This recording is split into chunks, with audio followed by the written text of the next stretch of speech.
میرا اللہ کہتا ہے میں ٹوٹے ہوئے دلوں میں بستا ہوں، تو پھر تم اداس کیوں ہو؟ اگر آپ اس ٹوٹے دل کو خوش رکھنا چاہتے ہیں تو اس ٹوٹے ہوئے دل میں اپنے اللہ کو تلاش کریں، اور جب رب مل جاتا ہے تو کسی چیز کی خواہش یا حسرت دل میں نہیں رہتی، صرف اس ذات کی محبت ہوتی ہے۔ اور جب ہم اس ذات سے زیادہ اپنے دل میں کسی کو جگہ دے دیتے ہیں تو ہم ٹوٹ جایا کرتے ہیں، کیونکہ جو اس چیز کے لائق ہی نہیں ہم اس کو اتنی جگہ دے دیتے ہیں، اور جو اس چیز کے لائق ہے اس کو بہت پیچھے چھوڑ دیتے ہیں۔ تو کیا رب کو برا نہیں لگتا کہ ہم اس کے بنائے ہوئے دل میں اسی کو نہیں رکھتے؟ ساری عاجزی محبتیں ایک طرف، وہ 70 ماؤں سے زیادہ سچی، خلوص اور حقیقی محبت ایک طرف۔ وہ ذات جو کن کی مالک ہے، وہ ذات جس کے قبضہ قدرت میں سب ہے، وہ تمہیں تمہارے نصیب سے ہارنے کیسے دے گا؟ وہ تمہاری دعائیں کیسے قبول نہیں کرے گا؟ جو رب آسمان سے من و سلوہ اتار سکتا ہے تو وہ آسمان سے تمہاری دعاؤں پر قبولیت کا کن بھی اتار دے گا۔ مایوس نہ ہونا، تمہاری دعاؤں میں بڑی طاقت ہوتی ہے۔ جب جب تمہاری دعا عرش سے ٹکراتی ہے تب تب فرش پر نئے رنگ سجتے ہیں۔ وہ فرماتا ہے کہ یہ نا امیدی کے وسوسے تمہیں تباہ کر دیں گے۔ میں نے نہ تو تمہیں تنہا چھوڑا ہے اور نہ میں تم سے بیزار ہوں۔ ٹوٹے ہوئے دل سے نکلی ہوئی دعا کا مقام بہت بڑا ہے۔ جب انسان کرچیوں میں بکھر کر اللہ کے روبرو جائے نماز پر کھڑا ہوتا ہے، جب زبان لفظوں سے خالی ہو جاتی ہے، ایسے جیسے اس نے کبھی بولنا سیکھا ہی نہ ہو، جب دل تھک جاتا ہے اتنا کہ سانس لینا مشکل لگے، تو تم کوشش کرتے جانا، چاہے سہنا مشکل ہو جائے۔ تم توبہ کرتے رہنا، تمہارا دل باغی کیوں نہ ہو جائے۔ تم نیت صاف رکھنا، چاہے دل ٹکڑے ٹکڑے ہو جائے۔ تم خیال رکھنا کہ توکل کی کشتی کہیں ڈگمگا نہ جائے۔ تم کوشش کرنا کہ بھروسے کا دیا کہیں بجھ نہ جائے۔ تم مانگتے رہنا جب تک دعاؤں کا ایک دریا نہ بن جائے۔ تم روتے رہنا جب تک گناہ قطرہ قطرہ بہہ نہ جائے۔ تم یقین کی اس حد کو پہنچو کہ لہروں کا کنارہ ہی مڑ جائے۔ تم اس طاقت کا سہارا مانگو طوفان کا رخ بھی پھر جائے۔ تم کوشش کرنا کہ کتاب ہستی بس طلب خدا بن جائے۔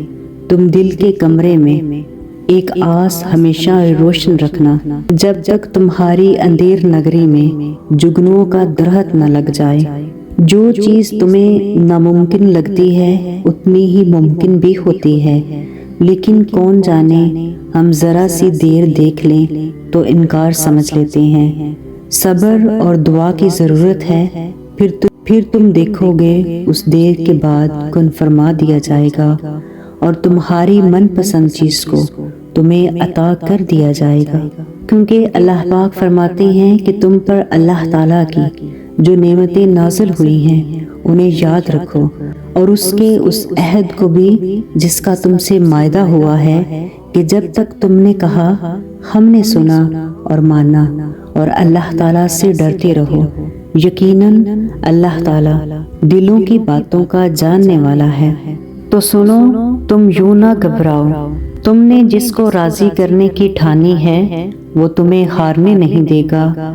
اس کی مان کر جو تم نے اپنی ذات کو یوں مٹی کیا ہے، وہ تمہیں اس سرے تسلیم خم کرنے پر ضرور نوازے گا۔ یہی اس کائنات کا راز ہے، جو اس کی تلاش میں نکلتا ہے اس کو زیادہ لمبی مسافت طے نہیں کرنی پڑتی، بس کچھ سجدوں کی بات ہوتی ہے اور وہ مل جاتا ہے۔ کچھ لوگ جب روتے ہیں تو اس لیے نہیں کہ وہ کمزور ہوتے ہیں، بلکہ اس لیے کہ مضبوط رہتے رہتے تھک جاتے ہیں۔ اللہ تعالیٰ تمہاری تاک راتوں میں مانگی ہوئی دعائیں، سجدے میں بہائے گئے آنسو، اپنے گناہوں پر سچے دل سے معافی مانگنا، بار بار ٹوٹ کر بکھرنے والا وجود تمہارا، مسکراہٹوں کے پیچھے دبی ہوئی سسکیاں تمہاری، کچھ نہ ہونے کے باوجود دعاؤں کا سلسلہ جاری رکھنا، اور دیری کے بعد بھی صبر سے مانگنا تمہارا، اور ان ضبط کردہ نگاہوں کے باوجود بھی معجزوں پر یقین رکھنا تمہارا، اور لکھی ہوئی تقدیر کے بعد اس کے کن سے آس لگائے رکھنا تمہارا۔ اللہ سب قبول کر لے گا۔ تہجد کے وقت نماز کے بعد دعا مانگتے ہوئے سسکیاں جو بھرتے ہو، اللہ کے روبرو اس سے جو باتیں کرتے ہو اور سارے معاملات اس کے سپرد کر دینا، تمہارا نصیب بدلنے کے لیے کافی ہے، کیونکہ صبر کرنے والوں کے لیے اللہ کی طرف سے خوشخبری ہے۔ کیوں تم نہیں سمجھتے کہ گزر جائے گی یہ مشکل گھڑی؟ تم ناراض نہ ہو اللہ سے، تم تو محبوب بندے ہو اس کے، وہ تو نوازنا چاہ رہا ہے تم کو، ہر گناہ سے کر کے بری۔ اللہ ان کو چن لیتا ہے، کبھی رلا کر، کبھی آزما کر، تو کبھی تکلیف دے کر، جو اللہ کے خاص بندے ہیں۔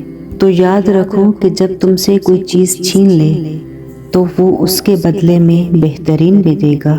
تیری قسمت کا لکھا تجھ سے کوئی نہیں لے سکتا۔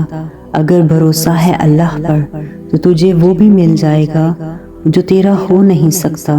اگر اب بھی مزید صبر نہیں ہو رہا اور رو رو کر تھک چکے ہو تو یاد رکھو کہ اللہ کی رضا کا سفر تو آسان ہوتا ہی نہیں، اور یہ راستہ میرے رب کی رضا کا راستہ ہے۔ تو اس رب کی ذات پر یقین رکھتے ہوئے انتظار کرو کہ جتنے بھی خزاں کے دن آئے ہیں اتنا ہی میرا رب بہار کے دن بھی لائے گا۔ سنا ہے کہ یقین رکھتے ہو، پھر یہ کیسا یقین ہوا کہ جو چاہیے تھا وہ اسی وقت نہ ملا تو مانگنا ہی چھوڑ دیا؟ یا پھر ایسا یقین کہ یہ کہہ دیا کہ دعاؤں سے کچھ حاصل نہیں ہوتا؟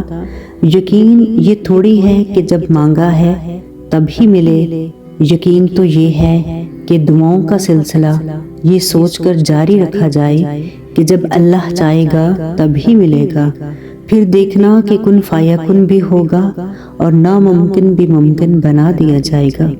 اللہ سب جانتا ہے، اس سے جو باتیں تم چھپاتے ہو وہ ساری باتیں اللہ کو معلوم ہوتی ہے۔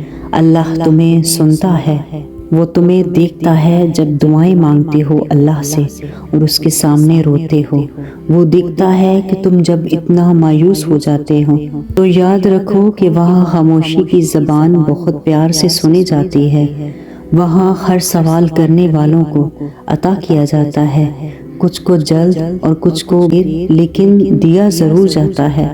دروازے کھل جائیں گے، دیکھو دیر مت کرو، ابھی بھی وقت ہے، لوٹ جاؤ اس کی طرف، وہ تمہارے بکھرے ہوئے وجود کو سمیٹ کر سکون بخشے گا، وہ تمہاری ہر پریشانی کے بدلے تمہیں صبر دے گا۔ کیوں بھٹک رہے ہو یہاں اور وہاں؟ کچھ نہیں رکھا اس دنیا میں، ہو سکتا ہے کہ کچھ غم تمہیں بہت گہرائی تک توڑ جائیں، مگر کیا خبر کہ ٹوٹ جانے کے بعد تم اور بھی نکھر جاؤ۔ جو کوئی زخمی دل اور آنسوؤں سے بھیگی آنکھیں اس کے در پر لے جائے تو وہ اس جولی کو بھلا کیسے نظر انداز کر سکتا ہے؟ کچھ درد ایسے ہوتے ہیں جن کا گواہ صرف اللہ ہوتا ہے۔ اندر طوفان بھی ہو تو باہر سکون ہوتا ہے، کیونکہ انسان نہیں بلکہ اللہ قادر ہے دکھوں کو دور کرنے پر۔ پھر کیوں آنسو کسی انسان کے لیے ضائع کیے جائیں؟ اللہ کی بات اچھی لگنا، اللہ کے ذکر سے سکون ملنا، اللہ کی پسند میں ڈلنے کا شوق رکھنا، اللہ سے باتیں کرنا دل کی پاکیزگی ہے، اور پاکیزہ دلوں میں اللہ بستا ہے۔ جب کبھی لوگوں کی دی ہوئی تکلیف سے دل پریشان ہو تو یاد رکھیں آپ کا رب بہت محبت اور توجہ سے آپ کی بات کو سن رہا ہے، اور وہی ہے جو آپ کی تکلیفوں کو دور کر سکتا ہے۔ تمام تعریفیں اس رب کے لیے ہیں جو عزت دے تو کوئی ذلیل نہیں کر سکتا، اور اگر ذلیل کر دے تو ساری عزتیں خاک، جو اگر نصیب کرے تو دو پہاڑوں کے بیچ رکھا ہوا تم تک پہنچا دے، اور نہ کرے تو دو ہونٹوں کے درمیان سے واپس موڑ لیں۔ تمام حمد و ثنا صرف اس ذات کو زیبا ہے جو نافرمانوں سے بھی کہتا ہے کہ مجھے شرم آتی ہے اگر ان کے اٹھے ہوئے خالی ہاتھ موڑ دوں، میں نے بھی تو نہ دیا تو کون دے گا۔ اور شکر ہے اس رب کا کہ جس نے عرش پر تحریر کر دیا کہ میری رحمت میرے غضب پر حاوی ہے۔ اللہ کے سامنے جتنا رو لیں، جتنا بھی رو لیں، وہ بیزار نہیں ہوتا۔ وہ نہیں کہتا کہ تمہاری تو عادت ہے رونے کی چھوٹی چھوٹی باتوں پر، بلکہ اللہ کے سامنے رونے سے بہت سکون ملتا ہے، دل کا سارا بوجھ اتر جاتا ہے۔ وہ رب بڑا قدردان ہے ان آنسوؤں کا، اسے احساس ہے اپنے بندے کے دکھ کا، وہ موقع دیتا ہے بندے کو اپنے سامنے کھل کر رونے کا تاکہ دل کا سارا غبار نکل جائے۔ شرمندگی کے آنسوؤں میں بہت طاقت ہے، اور اگر تمہیں یہ آنسو نصیب ہو رہے ہیں تو خود کو خوش قسمت جانو۔ اپنے گناہوں کا احساس ہو جانا بہت بڑا انعام ہے اس رب کا۔ یہ احساس وہ نہ دلاتا تو تم تو اپنی آخری سانس تک غفلت میں پڑے رہتے۔ بس اٹھاؤ اپنے گناہوں کی پوٹلی اور اس رب کے در پر جھک جاؤ، اس کی رحمت تمہیں اپنا سایہ نصیب کر دے گی۔ ہر پریشانی، درد، تڑپ، بے سکونی، تکلیف میں ختم ہونا ہی ہوتا ہے، کچھ بھی ہمیشہ کے لیے نہیں ہے۔ بس ہم صبر نہیں کرتے اور ہمت ہار جاتے ہیں۔ بچپن سے کہانیوں میں سنا ہے کہ کوشش کرنے والے کبھی نہیں ہارتے۔ جو ہوا بھول جائیں، جس نے برا کیا چھوڑ دیں اللہ پر۔ سب آپ کے ساتھ ہوئی ہر زیادتی کا بدلہ وہ عرش کا مالک کیسے لیتا ہے، کیونکہ تیرا رب بھولنے والا نہیں ہے۔ کسی کے صبر اور ضبط کو اتنا مت آزمائیں کہ وہ ایک ٹھنڈی سانس بھر کر آپ کو آسودگی سے مسکرا کر دیکھے، کیونکہ جان لیں کہ آہیں اور خاموشی بد دعا دینے سے کہیں زیادہ برق رفتاری سے آسمانوں کے رب کے پاس پہنچتی ہیں۔